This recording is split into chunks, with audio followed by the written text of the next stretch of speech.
Hi, hello friends. This is Elsha. Today I'll be talking about varicose vein. Varicose vein means a vein with a faulty wall. Okay, a vein with a faulty wall is becoming permanently dilated, elongated with tortuous path, and it is causing pathological circulation, and then there is a reversal of the blood flow, guys. Then let's see what are the risk factor causing it. So risk factor causing it is classified into three, guys. Okay, we all know female is the most common cause.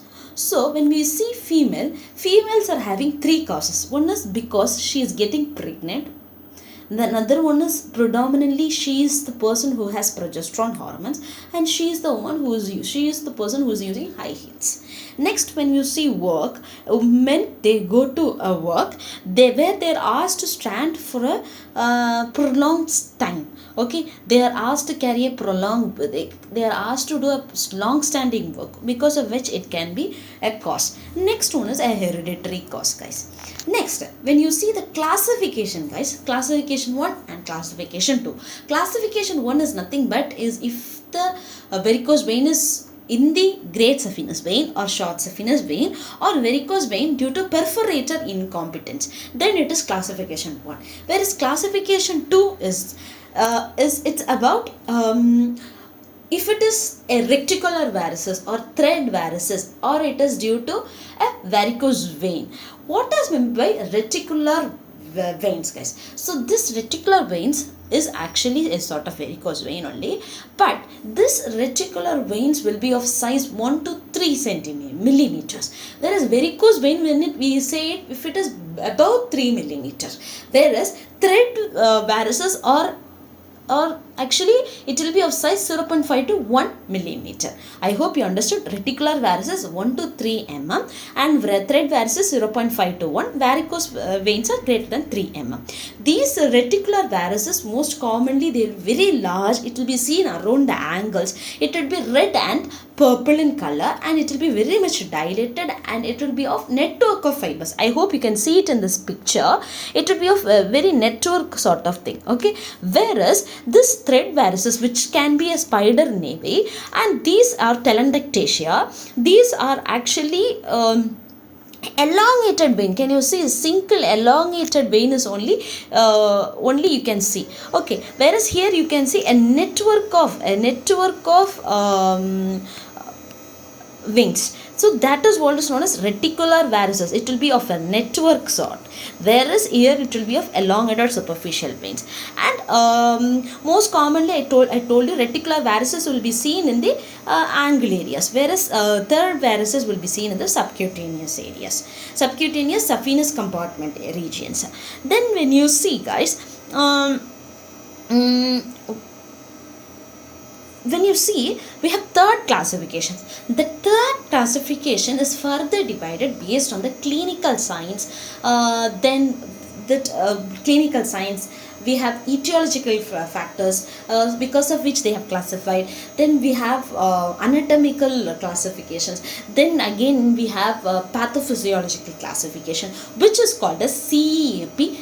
CEAP classifications of lower limb varicose veins, guys. So this is very, very, very important, guys. Just remember, C means clinical, E means etiology, A means anatomical, P means pathophysiological. First, let's see about the clinical signs, guys. Clinical signs can be asymptomatic or symptomatic, but let's do a grading of these varicose veins based on the clinical signs. The zero will be, you will not be able to see any sort of clinical signs. The palpable signs of venous diseases are completely absent. Completely absent. When we see 1, it is due to telangiectasia. It can be a thread veins, it can be a reticular veins, or it can be a malleolar flares. Next to 2 is varicose vein. In 2 itself we have 2R, which is varicose vein, which is recurrent. 3 is edema. Edema without any sort of skin change is 3, but then 4 is any sort of Skin changes like pigmentation, like lipodermatosclerosis, which if it is occurring. This 4 is again classified into, I hope you all can see. Whenever I tell you, please see through the video so that you easily understand it. So 4A is nothing but the pigmentation. 4B is lipodermatosis. Then dermatosis. 4C is corona phlebitis. Okay. 5 is any skin changes with healed ulcerations. 6 is skin changes above with active, all the above skin changes with active ulcerations. Healed ulceration, active ulcerations. 6 are recurrent active venous ulcer, guys. So I hope you have 6 classifications. Next one is etiological. Etiological, if you see, you have primary varicosities, secondary varicosities. Primary varicosities is commonly seen in younger patients, and main saphenous vein is most commonly affected. Whereas secondary, both the main and the deep saphenous veins are affected, and it was most commonly seen in adult secondary. And you can see Trendelenburg sign 1 and test, Trendelenburg test 1 and 2 are positive in secondary, whereas only 1 is positive in the primary. Okay, we can see the causes due to congenital incompetence or weakness or wasting, or it can be due to any cause of syndromes like Glibel's Trenane syndrome or Parkins-Weber syndrome, Parkers-Weber syndromes, or it can be due to inheritance of a FOX2 gene. Okay, guys. Secondary, it is due to abdominal tumors, guys, abdominal tumors or AV malformations or iliac vein thrombosis. Most commonly, it is due to prolonged standing for a woman, or as woman or man, or it is due to pregnancies or abdominal tumors. So those are the main thing that comes in secondary. Okay, so we have completed clinical science, then etiological science, guys. Next is anatomical distribution, guys. Anatomical distribution, when you see, we have superficial. So AS superficial. First of all, in superficial you have 5. What is that? Telangiectasia or reticular veins. Second is great saphenous vein above the knee, then great saphenous vein below the knee. 4 is small saphenous vein. 5 is non-saphenous. Okay. This is the superficial system. Deep system is between 6. You have completed 5 for superficial. 6 to 16 would be for deep, and for perforators we have 17. Perforators in the thigh and perforators in the calf and the leg are 18, and thigh is 17. Next, and you have no anatomical identities. So this is the anatomical distribution. In pathological distribution, you have reflex obstructions, then both are, so there is no identity in such a way. So I hope you all are understood the classifications. Next, we will see why is this varicose vein occurring. This varicose vein is due to 2 theories. One is fibrin cuff theory. Next is white cell trapping theory. So what is fibrin cuff theory, or what is white cell trapping theory? When we all know there is fault in the valve. Okay, when there is fault in the valve, what will happen? The valve will not will be very weak, so that blood will start to move above. Actually, what is the use of the valve? Valve will prevent the blood to move the proximal part. So what happens when this fault is happening in the valve will allow the blood to go to the proximal part. There is stasis occurring, and this stasis will also cause defect in the microcirculations, and RBCs can diffuse into the tissue spleen. This tissue spleen, when RBCs moves, they cause lysis of the RBCs, and there is hemocytin deposition, and this hemocytin will get deposited in the skin, which causes pigmentations or lipodermatosclerosis, or and later on, if you see, capillary epiendothelial damage is also occurring. This causes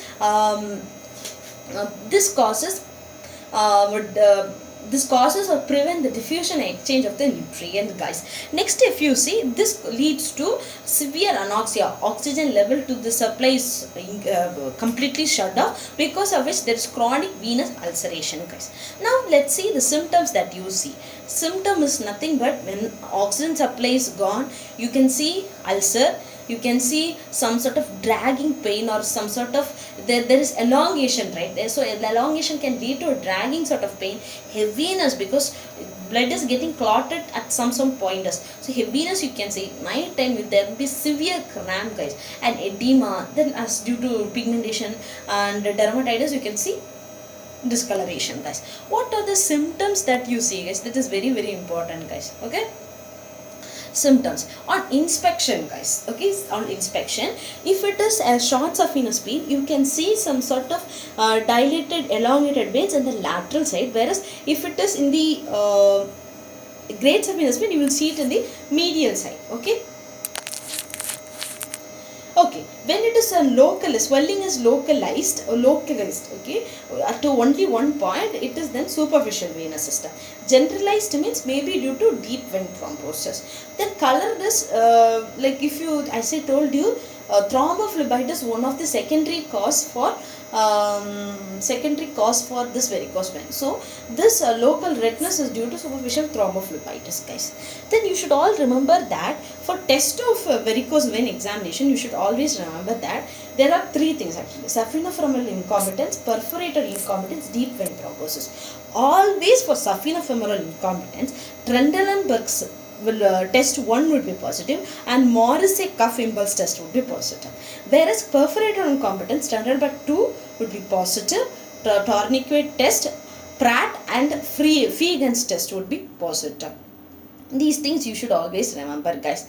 Then Phlegmatia albardosum, that is white leg, that is occurring due to massive edema which is involved with occlusion of the major draining veins of the limb. That leads to the white leg. Actually, main veins are getting occluded. Whereas what is cyanotic molted skin is massive tight edema involving due to occlusion of not major veins. That is cyanotic molded skin. That is angle pulse may not be palpable if it is cyanotic molded. Whereas pulse can be palpable in white leg. Okay, guys. Next, texture you should see. Then palpation you should see with for the thickening of the skin, edema, some tenderness, temperature, lipodermal ulceration and all you should see for this palpations. Okay, next we will see, we have seen the signs, symptoms. Next we will see the complication, guys. Before going to complications, I want to tell you about the investigations that we are going to perform. Okay, the investigations that we are going to perform is, initially you should do routine investigations. Later on you should do blood grouping, and the main prior is you should do ascending venogram and descending venogram. Nothing but if you give the dye from the downwards, it is called as ascending. From femoral if you give, it is known as descending. Okay, and it we have ascending and descending, and the main thing for Doppler venogram is it is about just about the anatomical interference. It does not tell about the it does not tell about the functional, whereas Doppler it tells about the functional. It is having a functional study. Okay, it is not having anatomical study. Whereas if you see this duplex ultrasound imaging, you can see have both the functional and anatomical. And what is the treatment that we do is, first of all, we have lots of indications. We have two treatment. One is conservative and another one is definitive treatment. For saphenofemoral incompetence, always remember, for saphenofemoral we do Trendelenburg. Whereas for perforator incompetence, we do subfacial or suprafacial ligation. For saphenopopliteal incompetence, we do flush ligations. And for small flares or small varicosity, we do sclerotherapy. Dilated small veins, we do hook phlebectomy. These are the things. In deep vein thrombosis, we will be watching it in the next video. Till then, I hope you all understood. And here one more thing, I forgot to cover is that we have lots of complications. So this varicosity can lead to an ulceration due to anoxia, and that will be saw it first. Then pigmentation can be seen. That is what is skin changes. Then you can see as it can, the dilated vein, by some injuries it can lead to hemorrhages. That's what dilated veins can lead hemorrhages or calcifications, or ulcer can occur due to anoxia. Later on, the skin changes can be occurring due to collection of hemosiderin.